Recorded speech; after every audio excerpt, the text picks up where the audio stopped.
Ici Patricia, votre chipite préférée. Alors, nous allons aujourd'hui parler de la réforme scolaire. Ah, mais qui aime vivre la réforme scolaire? Mais qui aime ça, la réforme scolaire? Alors, Marianne, qui est une spécialiste là-dedans, va nous en parler de plus en détail. Alors, je vous laisse la parole. Merci.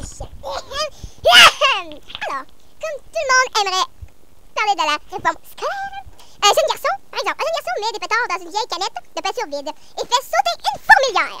Version 1960, comme tous les parents aiment d'ailleurs. Les fourmis meurent. Et c'est dramatique, hein?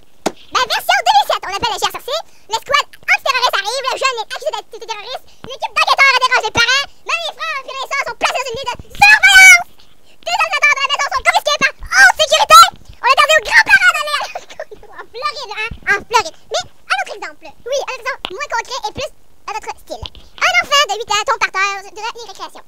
Il s'érafle le genou, l'enseignant s'approche de lui puis parle doucement, caressant les cheveux pour les réconforter. En version 1960, comme tous les parents aiment, l'enfant est consolé et retourne jouer. Oh, que c'est chou, hein? Mais le drame arrive dans la version 2007. Oh oui, la version 2007. Une plainte est portée parce que l'exécuteur a caressé une partie du corps que l'enfant, autre que celle, était située à la blessure émotionnelle des cochons. Alors l'éducateur est accusé d'être un prédateur sexuel et perd son emploi là-dessus. Même, j'ai dit, le directeur est accusé d'être un prédateur sexuel.